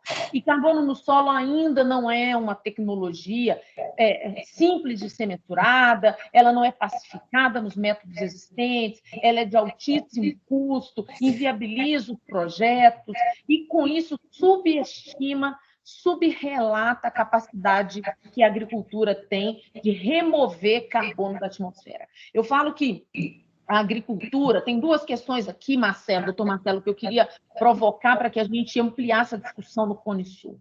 Em primeiro lugar, eu falo que a agricultura ela trabalha no paradoxo mágico.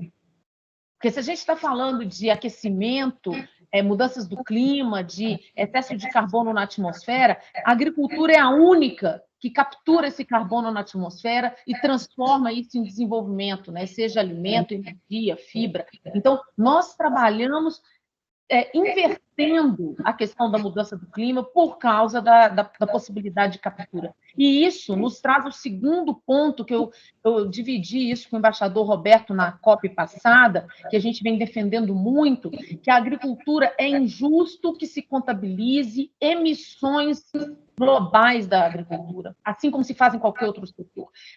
Nós temos que trabalhar na discussão de emissões líquidas, remoções líquidas, porque este setor, ele tanto emite quanto remove, e nós não podemos comparar com outros setores que só emitem, não tem como capturar, no máximo reduz a emissão, enquanto nós estamos trabalhando com remoção. Mas para isso, Ingo, a gente vai precisar.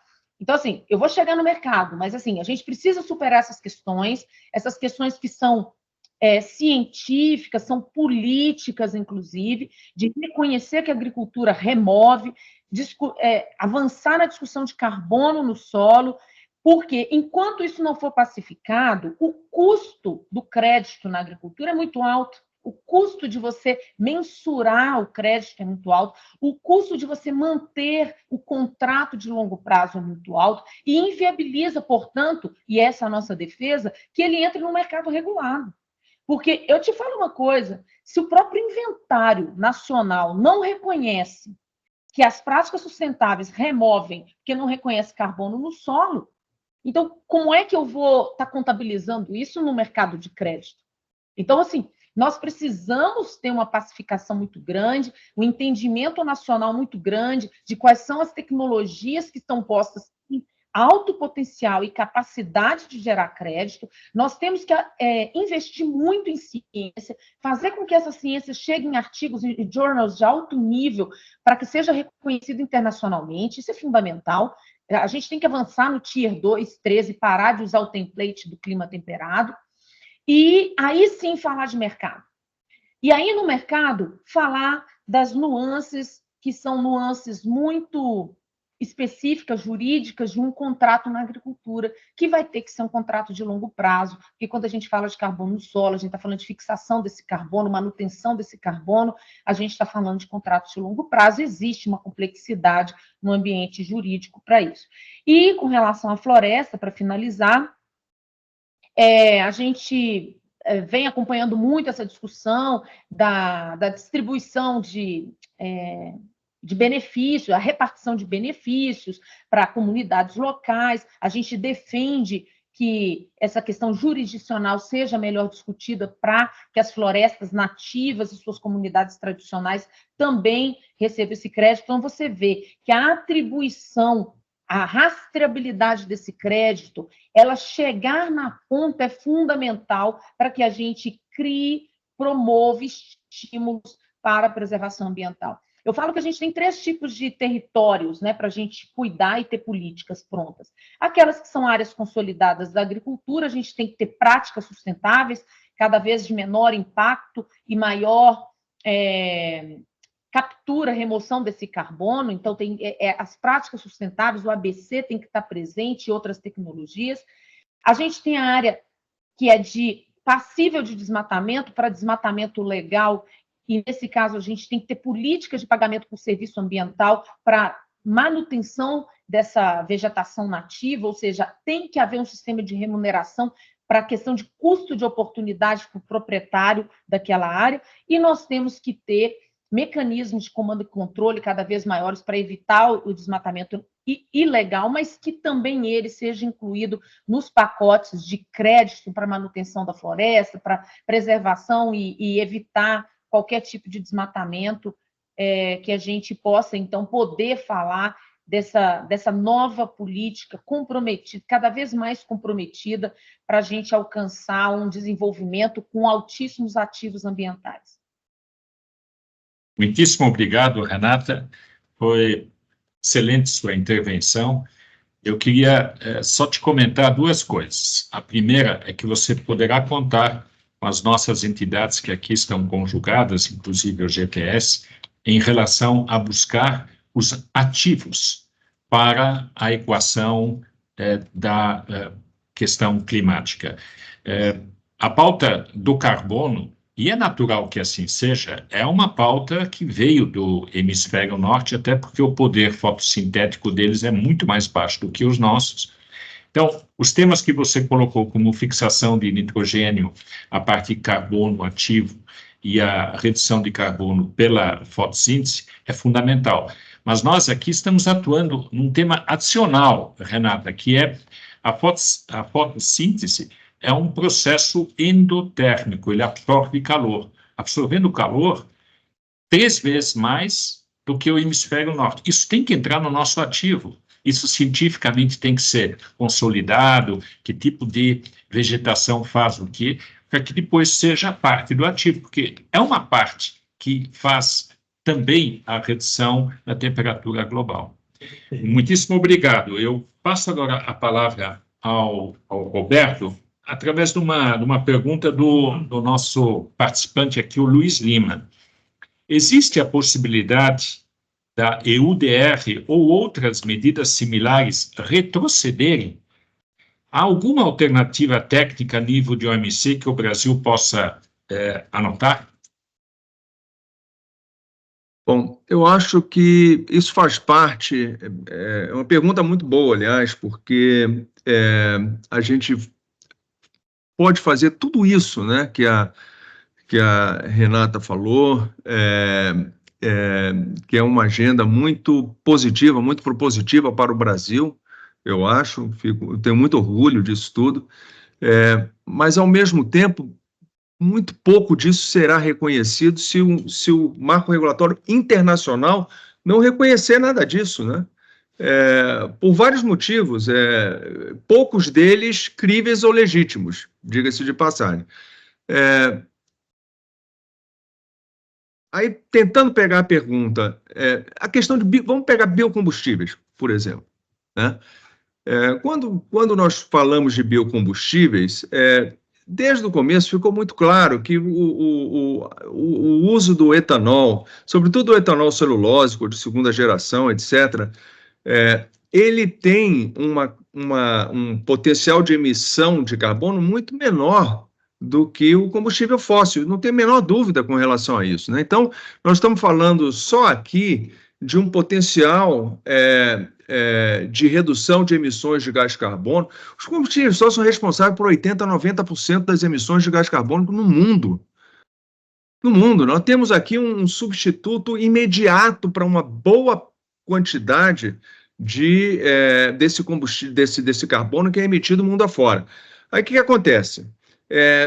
Você tem a União Europeia, por exemplo, agora, com a ideia de que o biocombustível ele deve ser a última prioridade na transição energética. Primeiro, por quê? Porque o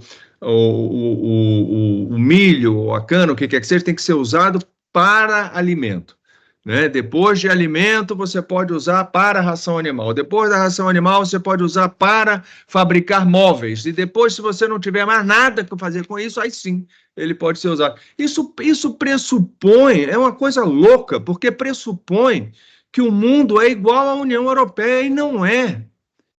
E não é. A União Europeia, ela é eurocêntrica quase sempre, né? E não se dá conta de que não tem bala de prata para o mundo. Um modelo que funciona na União Europeia não necessariamente vai funcionar no Brasil, ou vai funcionar nos Estados Unidos, ou no Canadá, ou no Sudeste Asiático, ou na África.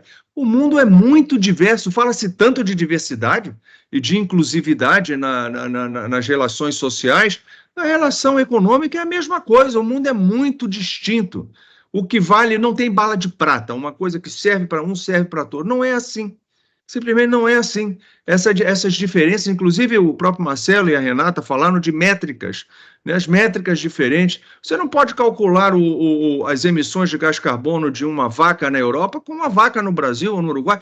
São métricas completamente diferentes, né? Mas essa granularidade se perde na narrativa internacional. E nós não podemos permitir que isso aconteça. Não de graça. Não de graça. Ora, como é que a gente pode evitar uma coisa desse tipo, né? Eu acho que o GPS, por exemplo, é um bom passo. É você começar a criar massa crítica política para poder introduzir essa discussão. O Marcelo fez uma ponderação muito importante de você encontrar os foros, né, na OMC, por exemplo, para tratar de uma abordagem que seja globalmente razoável e não centrada na realidade de um bloco ou de um grupo de países, etc. Uma coisa que seja capaz de observar todos os ângulos, todas as perspectivas globais. Agora, a verdade é que esses foros hoje não estão funcionando muito bem. E não existem foros críveis, rápidos, eficazes para ter uma discussão desse tipo hoje. E aí eu volto ao ponto que eu fiz no começo. Então, nós temos que criar esse foro. Esse foro não existe, vamos criá-lo. Vamos criá-lo como? A primeira coisa é criar a massa crítica. Então, você tem que encontrar quem são nossos aliados. E tem que ser Mercosul Plus. Só o Mercosul não funciona. Tem que ser mais do que o Mercosul, tem que ser mais do que Latam. Acho que nós temos que encontrar convergências com a Ásia, sobretudo o Sudeste Asiático, que tem muitas semelhanças com o nosso sistema produtivo, de certa forma, com os africanos também, sempre diferente, mas com mudanças importantes. Criar essa uniformidade de pensamento, pelo menos, de uma coisa que não seja eurocêntrica ou norte-cêntrica, que seja uma coisa global, efetivamente, e identificar essa agenda. Porque essa agenda, hoje, ela vem imposta, né, de cima. Nós não temos a capacidade hoje de articular essa agenda.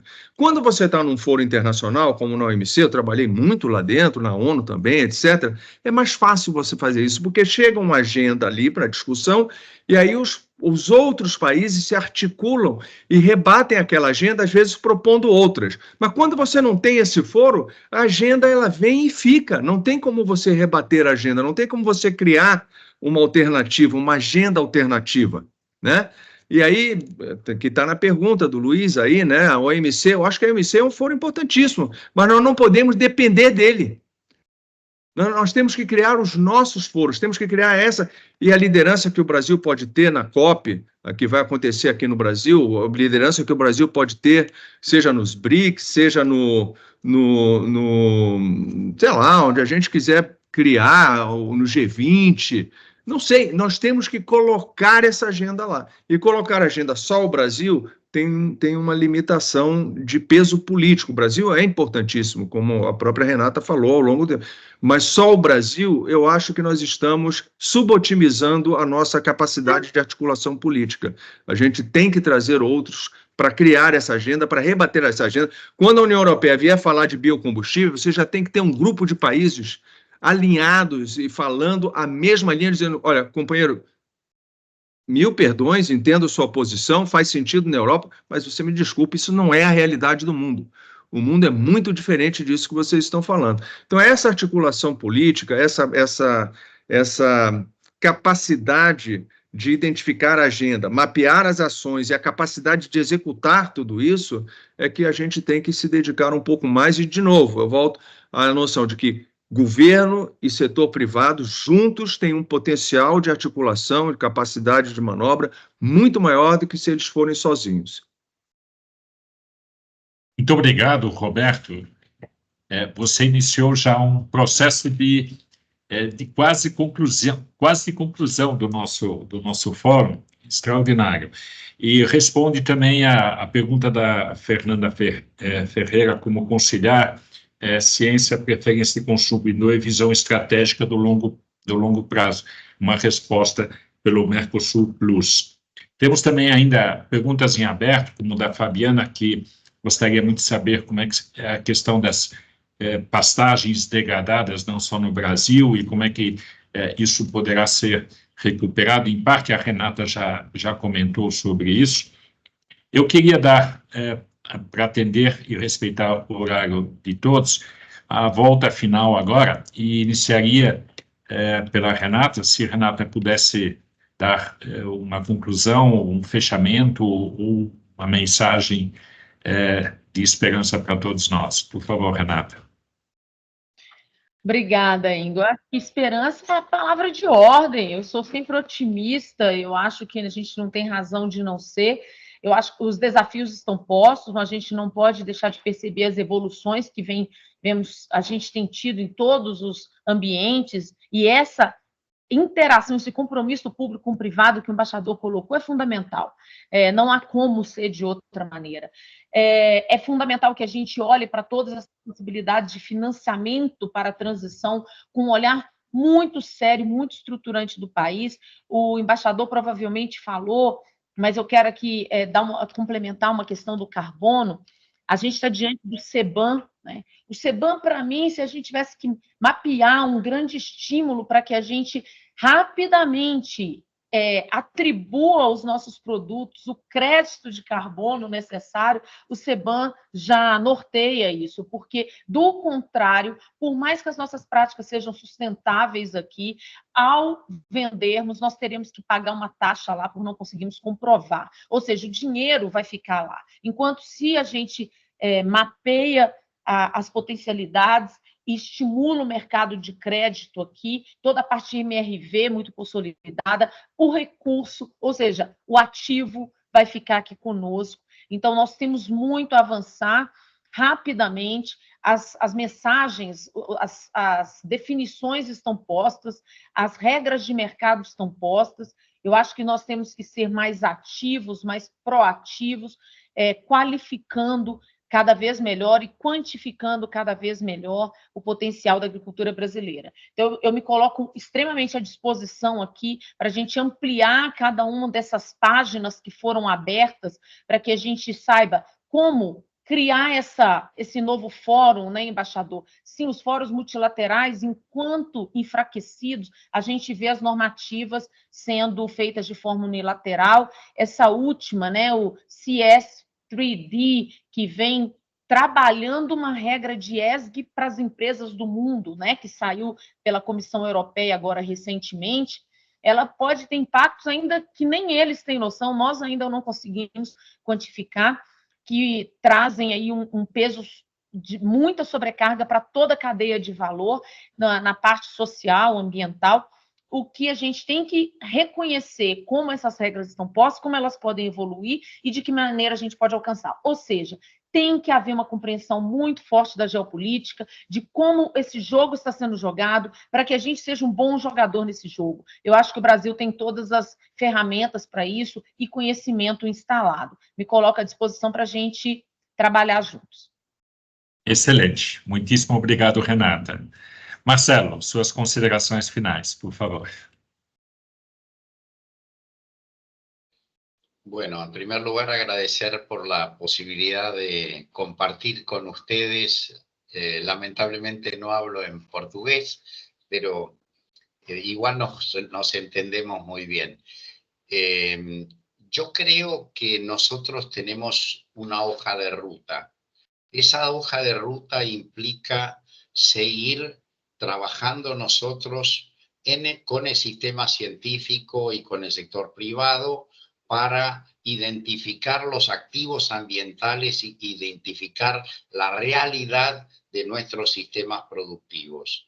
Yo pienso que en el futuro nosotros vamos a vender alimentos, vamos a vender energía, pero también vamos a vender servicios ecosistémicos. Somos una de las regiones del mundo que más activos ambientales podemos venderle al resto del mundo a través de un buen estudio técnico que fundamente, como decía Renate, las bases científicas de los distintos activos que podemos tratar de colocar en los mercados de carbono, y entonces en la medida en que nosotros podamos mostrarle al mundo que hemos identificado un conjunto de activos ambientales con base científica, con eso seguramente vamos a poder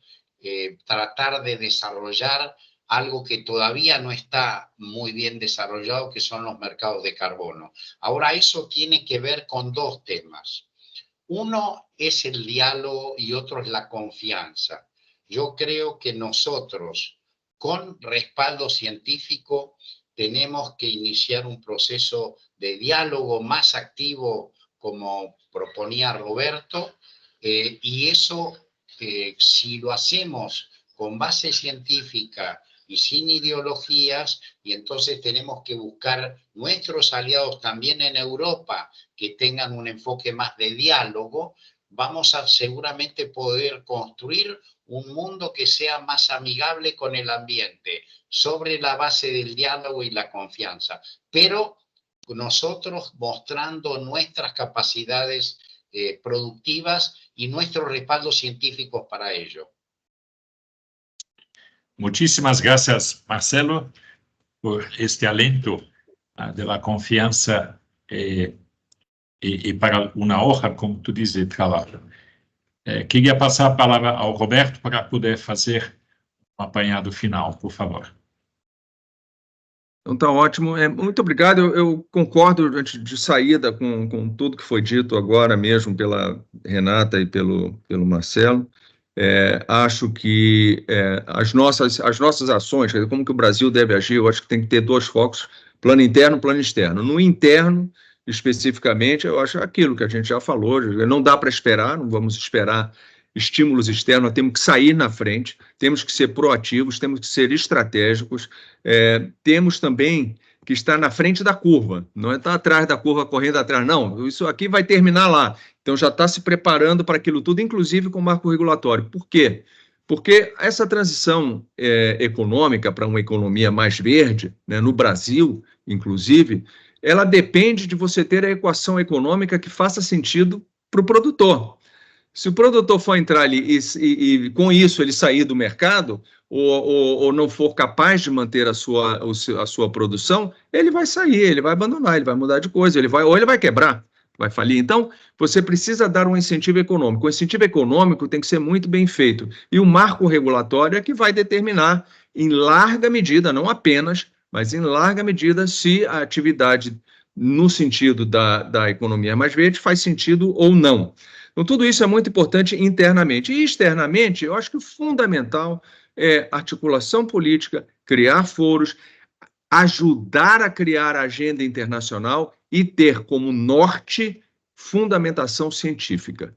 Eu acho que isso é absolutamente crítico, porque sem a fundamentação científica você não vai ter credibilidade, você não vai conseguir os aliados, né?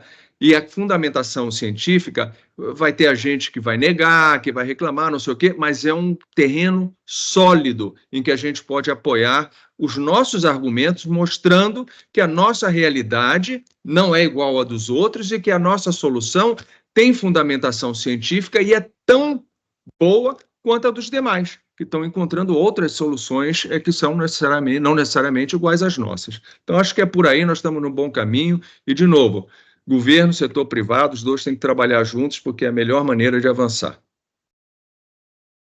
Excelente, Roberto, muitíssimo obrigado. E ligar ao Caio fazer suas conclusões finais. Por favor, Caio.